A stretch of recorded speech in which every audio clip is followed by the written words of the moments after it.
നമസ്കാരം, ഭാരത് ലൈവിലേക്ക് സ്വാഗതം. തിരഞ്ഞെടുപ്പ് അവസാന ലാപ്പിലേക്ക് എത്തുന്നു. ഇന്ന് കൊട്ടിക്കലാശത്തിന്റെ നിമിഷങ്ങളാണ്. കേരളത്തിലുടനീളം ഇരു മുന്നണികളും പേടിക്കുന്നത് BJPയാണ്. ഇരു മുന്നണികളും ആരോപണങ്ങളും പ്രത്യാരോപണങ്ങളുമായി BJPയുടെ നേരെയായിരുന്നു ഇത്രയും ദിവസങ്ങൾ. കേരള രാഷ്ട്രീയത്തിൽ BJPക്ക് പ്രസക്തിയുണ്ട് എന്ന് തെളിയിക്കുന്ന ദിവസങ്ങളായിരുന്നു കടന്നുപോയത്.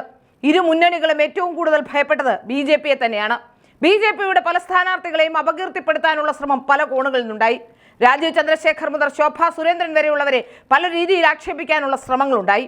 ശോഭാ സുരേന്ദ്രനെയൊക്കെ സോഷ്യൽ മീഡിയയിൽ അടക്കം വലിയ രീതിയിൽ ചർച്ച ചെയ്യുന്ന രീതിയിലേക്ക് അവരെ വളരെ മോശപ്പെട്ട മെസ്സേജുകളും ഒക്കെ അവരുടെ വാർത്തകൾക്ക് താഴെയും ഒക്കെ അയച്ചുകൊണ്ട് വലിയ രീതിയിലുള്ള സൈബർ അറ്റാക്കിനുള്ള ശ്രമമുണ്ടായി. കേരളത്തിലെ പല മണ്ഡലങ്ങളിലും ഇടതും വലതും ഏറ്റവും കൂടുതൽ നേരിട്ടത് BJPയാണ്. BJPയാണ് ഇപ്പോൾ മുഖ്യ എതിരാളിയായി നിൽക്കുന്നത്. ഏതായാലും തെരഞ്ഞെടുപ്പ് അവസാന ഘട്ടത്തിലേക്ക് എത്തുമ്പോൾ ഏതാണ്ട് 10ലധികം സീറ്റുകളിൽ BJP വിജയിക്കുമെന്ന പ്രതീക്ഷയും ഉറപ്പുമാണ് BJP കേന്ദ്രങ്ങൾ പോലും ഇപ്പോൾ പുറത്തുവിടുന്നത്. BJP കേന്ദ്രങ്ങളുടെ വിശ്വാസവും അതുതന്നെയാണ്.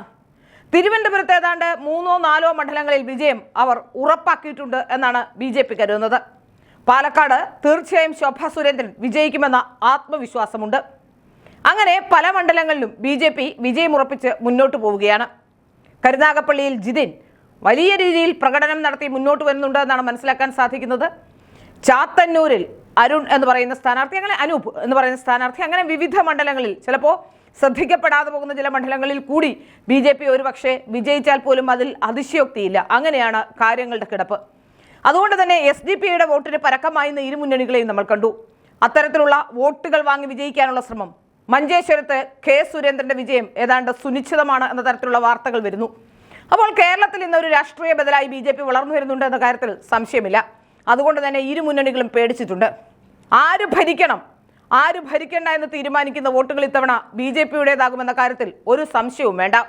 ഏതായാലും നേമത്ത് രാജീവ് ചന്ദ്രശേഖർ വിജയം ഉറപ്പിച്ചു കഴിഞ്ഞിരിക്കുന്നുവെന്ന് മനസ്സിലാക്കാൻ സാധിക്കുന്നു. കഴക്കൂട്ടത്ത് V മുരളീധരൻ, അതുപോലെ നെടുമങ്ങാട് മണ്ഡലത്തിൽ വലിയ വിജയപ്രതീക്ഷ വെക്കുന്ന ഒരു മണ്ഡലമാണ്. അവിടെ സ്ഥാനാർത്ഥി വളരെ ചെറുപ്പമാണ്. യുവരാജ് ഗോകുലാണ് അവിടെ സ്ഥാനാർത്ഥി. യുവരാജ് മികച്ച പ്രകടനമാണ് അവിടെ കാഴ്ചവെക്കുന്നത്. കാട്ടാക്കടയിൽ PK കൃഷ്ണദാസ്, വട്ടിയൂർക്കാവിൽ ശ്രീലേഖ അടക്കമുള്ളവർ. തിരുവനന്തപുരത്ത് എന്ത് സംഭവിച്ചാലും അത്ഭുതപ്പെടാനില്ല. തിരുവനന്തപുരം നിയോജക മണ്ഡലത്തിൽ ഒരുപക്ഷെ കരമന ജയൻ വിജയിക്കുന്ന സ്ഥാനാർത്ഥിയായി മാറുന്നു. അങ്ങനെ കേരളത്തിലുടനീളം, തിരുവനന്തപുരത്ത് മാത്രമല്ല ഓരോ സ്ഥലത്ത് നോക്കിയാലും ഹരിപ്പാട് സന്ദീപ് വചസ്പതി വൻ മുന്നേറ്റം സൃഷ്ടിക്കും. അങ്ങനെ പല സ്ഥലങ്ങളിലും ഇപ്പോൾ BJP വലിയ പ്രതീക്ഷയോടെ മുന്നോട്ട് പോകുന്നുണ്ട് എന്നാണ് മനസ്സിലാക്കാൻ സാധിക്കുന്നത്.